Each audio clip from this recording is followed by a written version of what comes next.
jour 25. J'espère que vous allez bien aujourd'hui. Alors, dans cette vidéo, je vais vous expliquer.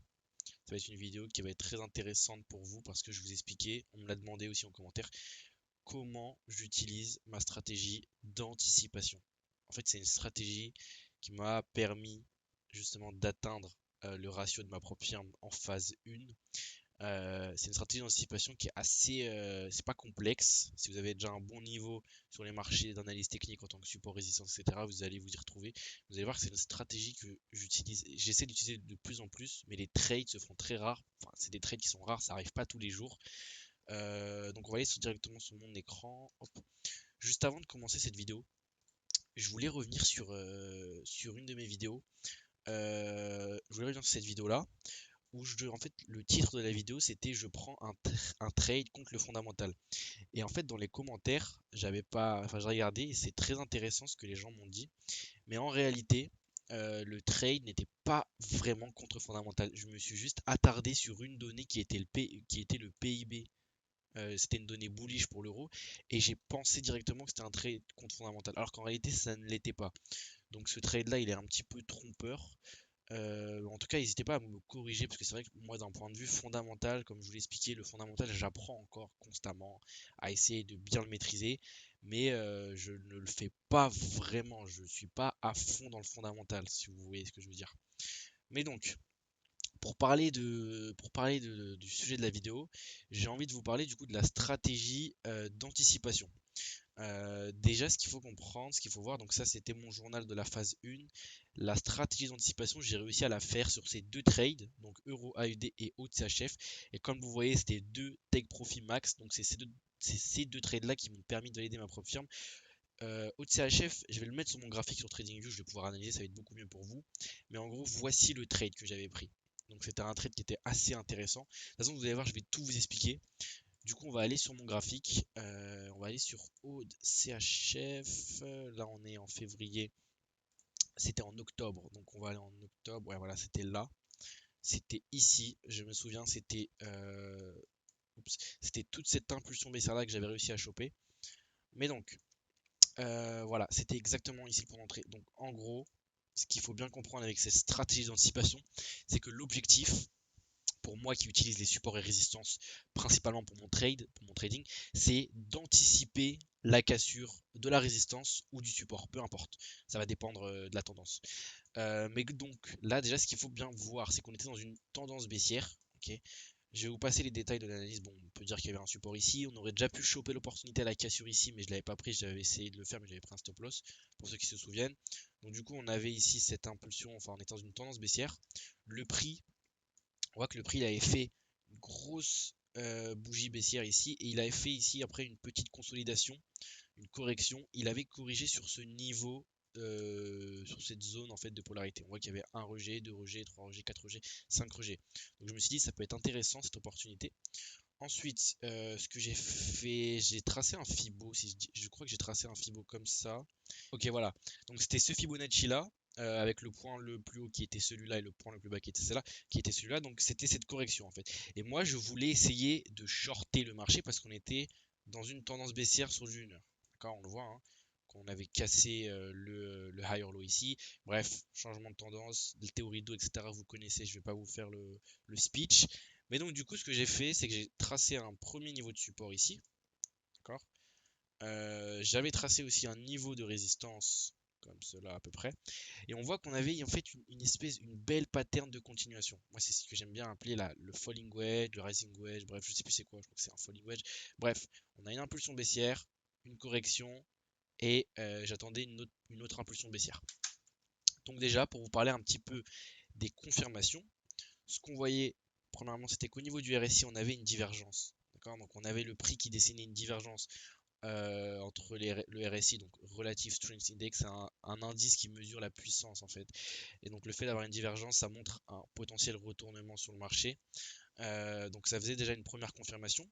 Ensuite, ce que je voyais aussi, c'est que le prix, il rejetait pas mal ce niveau de Fibonacci là des 382. Il rejetait aussi cette zone. Oups. Il rejetait aussi cette zone de polarité juste là. Ok, donc ça me faisait déjà trois confirmations. Il y avait aussi la tendance qui était dans mon biais. Donc donc j'avais le biais de la tendance, et on était aussi en train de revenir sur un niveau de résistance oblique qu'on aurait pu tracer comme ça. Ok, donc la tendance était correcte, j'avais des confirmations, et je me suis dit, plutôt que d'attendre la cassure de la trendline ici, donc que le prix fasse quelque chose comme ça en fait, que le prix fasse quelque chose hop comme ça, qu'il fasse un retest et me positionner, je me suis dit pourquoi pas anticiper la cassure. Et donc ce que j'ai voulu faire, c'était de chercher des confirmations dans la pattern, dans le range ici, pour pouvoir rentrer sur la position.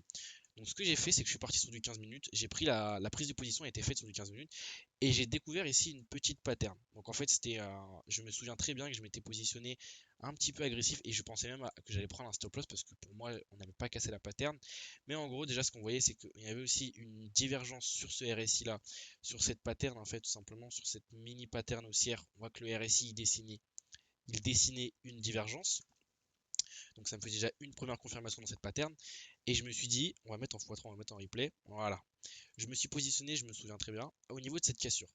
Donc au niveau de cette cassure, en fait, de cette pattern, en fait, si vous voulez, il y avait donc dans ma stratégie, etc. Là, en fait, ce que j'avais identifié comme confirmation, c'était qu'on avait une pattern de continuation. Enfin, là, du coup, c'est une pattern de retournement dans la grande pattern de continuation. Donc, en fait, il y avait un rising wedge dans un falling wedge. Bref, double pattern, si vous voulez. Et donc, moi, je me souviens de m'être positionné à ce niveau-là, quelque chose comme ça. J'avais placé un stop loss sous le plus haut ici. Et j'avais target, je crois que j'avais target, j'avais pas target ce niveau de support ici, j'avais target ce niveau-là. Voilà. Ce niveau ici qui était un niveau très fort de retournement, on le voit, il y avait un retest, deux retests, trois retests.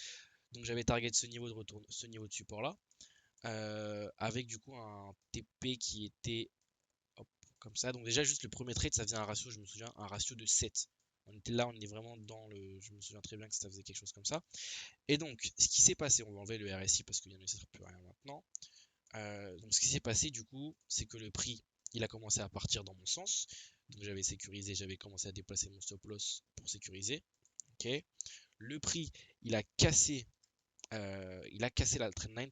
Ce qui s'est passé, je me souviens, c'est qu'il y avait, en fait, je me suis positionné sur un add-in assez agressif. Là, vous le voyez, hein. Ça, c'était mon point d'entrée que j'avais pris. Donc, il y avait cette pattern ici. J'avais pris la cassure de la pattern. En fait, on avait cassé ce niveau de support juste là. Ce niveau, en fait, du higher low, tout simplement. Donc, qui était ce niveau de support là. Si je dis pas de bêtises, je crois que c'est ce niveau de support là. On va voir en accéléré. Mais en fait, ça a été tellement rapide, voilà, je me souviens, que je m'étais positionné sur ce add-in, sur ce mini retest, en fait, si vous voulez. Voilà, exactement. Donc, je m'étais positionné sur ce retest du add-in. Déjà, ce qu'il faut comprendre aussi, c'est que pour me positionner sur un add-in, donc additionner ma position, je dois avoir 3 confirmations aussi. Donc, je ne peux pas me positionner si jamais j'ai déjà une position en avant, enfin une première position, une position principale, on va dire, et j'ai juste la cassure d'une trendline. Je dois avoir 3 confirmations. Donc là, les confirmations que j'avais ici, c'était donc la cassure de trendline. Donc j'avais cassé cette trendline là, ok. On était passé sous les moyennes mobiles, donc ça m'indiquait qu'on pouvait continuer en fait la tendance baissière. Donc ça faisait 2. Et on avait cassé ce niveau de support juste là, et on avait fait aussi un retest, vous le voyez ici, un retest que j'avais pris à la mèche, qui était vraiment très rapide. On avait fait un retest, donc 4 confirmations, le retest du niveau de support, et on avait aussi fait une pattern dans la bougie. Donc ça, c'est une confirmation que j'utilise pas énormément, mais on voit qu'on avait des bougies, en fait un marteau inversé si vous voulez, pour vous montrer un petit peu. Donc c'était une bougie comme ça en gros. Hop. Ça faisait ça, et ça faisait ça, quelque chose comme ça. Et ça, en fait, ça montre vraiment qu'on a un mouvement qui est vendeur, que les acheteurs ont tenté de pousser le prix à la hausse ici, et ils ont échoué, et il y a eu une réaction instantanément. Donc on voit que c'est une mèche en fait, c'est une mèche, et le corps de la bougie, oh merde, je disais, et le corps de la bougie en fait il est très fin. Donc ça c'est vraiment, j'utilise pas énormément les patterns de bougie, mais ça me faisait du coup 5 confirmations pour mon add-in. Donc je me suis dit intéressant, je vais me positionner en add-in. Ce qui se passe aussi, c'est que quand je prends un add-in, mon stop loss principal, donc le stop loss de ma première position, je dois le déplacer obligatoirement, ça c'est une règle dans mon plan, je dois le déplacer obligatoirement sur le niveau, en fait au même niveau du stop loss. Comme ça, si jamais le prix il fait quelque chose, on va dire, il fait quelque chose comme ça. Hop. Il fait quelque chose comme ça, donc il s'arrache, ok, il se fait la malle, on va dire. Eh bien, je pars avec une perte du coup de, on va dire, je sais pas, 0,5% uniquement et avec un certain gain, en fait, avec tout ça de gain, si vous voulez, avec tout ça de gain. Donc en fait, là, à ce niveau-là, j'aurais pris un break-even. Mais derrière, j'aurais pu gagner potentiellement le double de mon ratio. Donc c'est pour ça que les add-ins, c'est quelque chose qui est très puissant et qui est vraiment assez sous-coté, on va dire. Et donc du coup, si on met la position, donc on laisse la position, on voit que ça c'est parti dans mon sens, donc il n'y a pas eu de souci. On va se mettre en x10 parce que ça a duré 48 heures cette position. Et donc après directement on a target ici. J'aurais même pu, mais ça je l'ai pas fait de toute façon, je l'ai pas fait parce que j'avais déjà validé entre guillemets la phase de ma propre firme, donc j'avais plus besoin. Mais j'aurais même pu prendre un add-in ici parce qu'on voit qu'on avait un triangle ascendant en fait, hein. C'est une pattern que je n'utilise pas énormément, mais on voit qu'on avait donc une impulsion baissière, et là on avait une consolidation et une autre impulsion baissière. Donc j'aurais même pu prendre un troisième add-in à ce niveau-là en fait, quelque chose comme ça. Hop, j'aurais passé un stop loss souple, etc. Mais j'ai pas voulu le tenter parce que le ratio ne m'intéressait pas. En tout cas, voilà, ça c'est un peu mon trade qui a réussi à me faire valider cette propre firme. Enfin, cette phase 1, j'ai pas encore validé la propre firme. Parce que comme vous le voyez, si on compte le ratio, il y avait 7,26. Donc on va arrondir à 7 plus 5,8 plus 6. On va arrondir à 6. Donc en gros, il y avait 13 de ratio sur une position. C'est quelque chose qui est assez, moi personnellement dans ma stratégie, c'est beaucoup. 13 de ratio sur une position. Après, évidemment, j'ai pas pris 13 de ratio parce que j'avais pris, déjà j'étais pas en drawdown, mais je risquais 0,5. Donc en gros, j'ai pris 13 divisé par 2 quoi. J'ai pris, euh, j'ai pris 6,5 si vous voulez. Donc en tout cas voilà, j'espère que ça vous a plu cette présentation. J'ai pas été trop dans le détail, je vais essayer d'y revenir. Mais la stratégie d'anticipation, c'est le fait d'anticiper. Je vais me remettre en caméra. C'est le fait d'anticiper la cassure d'une trendline ou d'un support ou peu importe et de add-in la position la cassure arrive. Mais évidemment, il faut trouver des confirmations pour pouvoir intervenir sur la position. Vous pouvez pas juste penser que ça va casser la trendline, donc vous intervenez, vous prenez votre position. Non, non, il faut aussi trouver des confirmations.